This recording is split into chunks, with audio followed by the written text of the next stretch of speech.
అయోధ్యలో ఏళ్ల సంవత్సరాలుగా పోరాడితే రామాలయ నిర్మాణం సాధ్యమైంది. అక్కడ బాలరాముడు ప్రాణ ప్రతిష్ఠ చేసుకుని పూజలు అందుకుంటున్నాడు. లక్షలాది మంది భక్తులు స్వామివారిని రోజు దర్శించుకుంటున్నారు.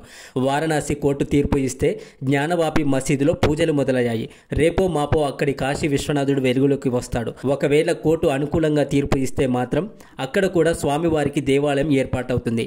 మన దేశంలో, అందులోని హిందువులు మెజారిటీగా ఉన్న దేశంలో ఆలయాలను రక్షించుకునేందుకు ఇంతగా ప్రయాసపడుతుంటే ఎక్కడో పొరుగున ఉన్న కంబోడియాలో, అది కూడా ప్రపంచ 8వ వింతగా వినతికెక్కిన హిందూ దేవాలయం ఎవరికీ పట్టడం లేదు.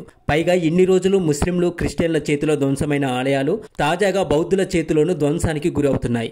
హిందూ దేవతల ప్రతిమలు, చారిత్రాత్మక ఆనవాళ్లు కాలగర్భంలో కలిసిపోతున్నాయి. శాంతానికి మారుపేరుగా ఉండే బౌద్ధులు ఇలా చేయడం పట్ల సర్వత్రా విమర్శలు వ్యక్తమవుతున్నాయి. 8వ వింతగా ప్రసిద్ధి చెందిన అంకోర్ వాట్ ఆలయం ఆనవాళ్లను కోల్పోతుంది.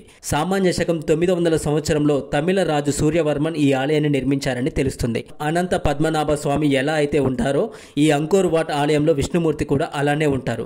కాకపోతే ఈ ఆలయాన్ని బౌద్ధులు ఆక్రమించుకున్న తర్వాత నాటి ఆనవాళ్లను క్రమంగా చెరిపేసే ప్రయత్నం చేస్తున్నారు.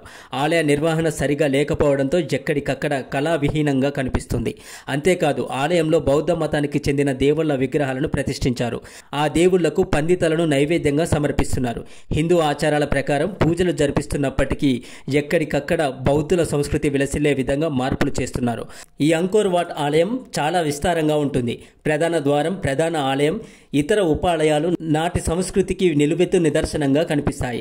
నిర్వహణ సరిగా లేకపోవడంతో అరుదైన శిల్పాలు, దేవుళ్ల ప్రతిమలు కాలగర్భంలో కలిసిపోతున్నాయి.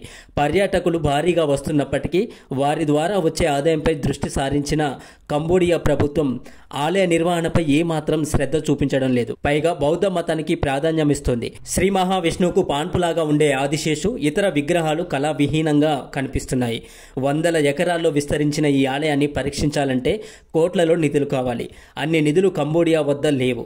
ఒకవేళ ఉన్న ఆలయాన్ని పరీక్షించే ఉద్దేశం ఆ దేశానికి లేదు. బౌద్ధులు కూడా క్రమక్రమంగా ఆలయంలో ఆనవాళ్లను మార్చేస్తున్నారు. ఇలానే ఉంటే అంకోర్ వాట్ ఆలయం కాలగర్భంలో కలిసిపోవడం ఖాయమని పర్యాటకులు వాపోతున్నారు. దీనిపై మీ స్పందన ఏంటో తప్పకుండా కమెంట్ చేయండి. Thank you for watching this video. Please subscribe my channel. దయచేసి మీకు ఈ వీడియో నచ్చినట్లయితే లైక్ చేయండి.